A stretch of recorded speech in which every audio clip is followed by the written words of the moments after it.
एक बहुत बड़ा व्यापारी था।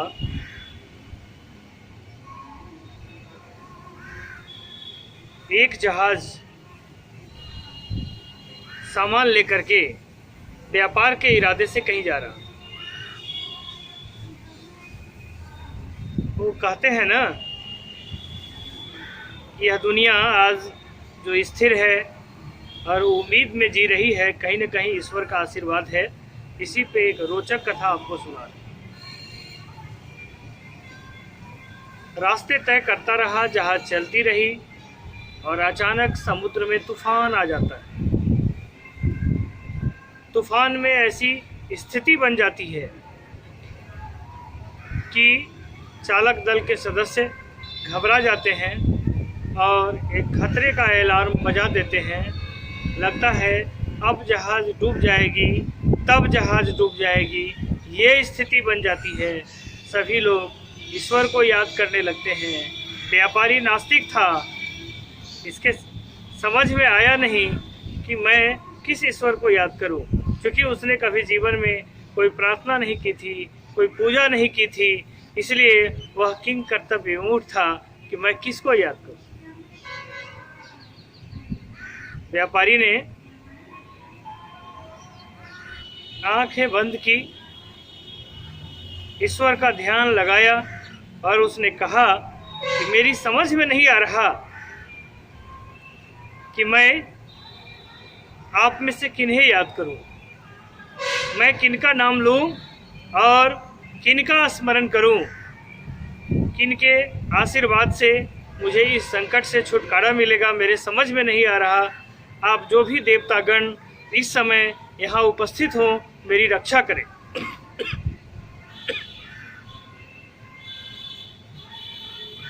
यह बार बार कहता रहा, गुहार लगाता रहा और थोड़ी ही देर बाद तूफान शांत हो जाता है। जैसे जैसे तूफान शांत होने लगता है, वैसे वैसे इसका गुहार समाप्त होते रहता है। लेकिन जब तक तूफान रहता है, यह कहते जाता है कि मैं 100 सोने की मोहरें चढ़ाऊंगा। यदि मैं इस तूफान से निकल जाता हूँ, मैं 100 सोने की मुद्राएं अर्पित करूंगा। मेरी रक्षा कीजिए, मेरे सामानों की रक्षा कीजिए। और धीरे धीरे तूफान शांत होते जाता है, जहाज़ किनारे लग जाती है। जहाज़ जब किनारे लगती है, यहाँ बहुत सारे लोगों को देखता है भीख मांगते हुए। उसमें से यह सोचता है कि 100 सामान्य तरह की मुद्राएं मैं दे देता हूँ, सोने की मुद्राएं तो मैंने ईश्वर को कहा था दूंगा, यहाँ तो कोई ईश्वर है नहीं। वह सामान्य मुद्राएं वह देने लगता है, किसी को 1 रुपया, किसी को 2 रुपया। इसी क्रम में एक लहूलुहान हाथ किया हुआ साधु पहुंचता है और साधु जी पहुंचते ही बोलते हैं कि तुमने 100 मुद्राएं देने का वादा किया था, 100 मुद्राएं दोगे, एक भी कम नहीं होना चाहिए। देखो, मैंने जहाज में हाथ लगाया, मेरा हाथ लहूलुहान हो गया। व्यापारी को साधु की बातों पर विश्वास नहीं होता। व्यापारी सोचता है, ऐसा कैसे हो सकता, यह तो किनारे बैठा हुआ है। तो उसको बिल्कुल विश्वास नहीं होता है। तथापि क्योंकि उसने ईश्वर से वादा किया था, यह बात केवल वही जानता था। इसने सोचा कि कहीं मेरी बातें न झूठी हो जाएं, ईश्वर को भक्त पर यकीन नहीं हो। इसलिए इसने 100 सोने की मुद्राएं उस साधु को दे दिया और उसी समय से वह साधु की निगरानी में लग गया।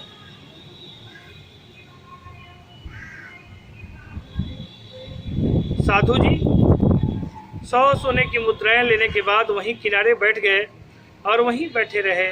दिन ढलता गया, धीरे धीरे शाम का वक्त आया। साधु वहीं स्थिर रहे और व्यापारी भी उनकी परिक्रमा में ही रहा, उनके इर्द गिर्द रहा, यह पता लगाने के लिए कि यह साधु है कौन। जब गोधूली का समय आता है, धीरे धीरे वह साधु को वह देखता है कि वह समुद्र की ओर चल पड़ता है। धीरे धीरे समुद्र में वह प्रवेश करता है, कमर तक पानी में जाता है। फिर छाती तक पानी में जाता है, फिर गर्दन तक पानी में जाता है। अब ऐसा प्रतीत होता है व्यापारी को कि साधु डूब जाएगा। यह किनारे से आवाज़ लगाता है, अरे कोई इन्हें बचाओ, ये डूब ही जाएंगे, अरे इन्हें कोई बचाओ। इसी क्रम में वह व्यापारी देखता है कि साधु 100 सोने की मुद्राओं को समुद्र के चारों ओर फेंक देता है और फिर धीरे धीरे किनारे आ जाता है। व्यापारी को माजरा समझ में आ जाता है। व्यापारी हाथ जोड़ करके खड़ा हो जाता है और कहता है कि भगवान आप कौन हैं, दर्शन दीजिए।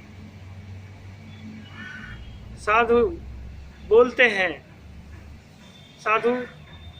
बोलते हैं कि तूने मुझे आवाज़ लगाई और मैंने उसे आवाज़ लगाई, वो वही था, उसने हाथे लगाई, मैंने भी हाथ लगाया और तुम्हारे प्राण की रक्षा हुई।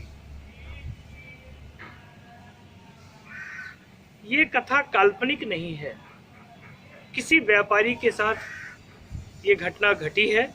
मैंने भी साधु महात्माओं के मुख से ये कथा सुना था जो आपको श्रवण कराया।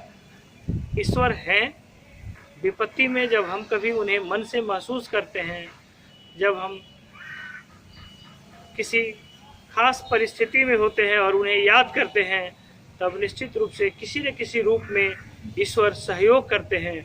हम सबों को ईश्वर की आराधना करनी चाहिए, उन्हें हमेशा उपस्थित मान करके ही कोई कार्य करना चाहिए।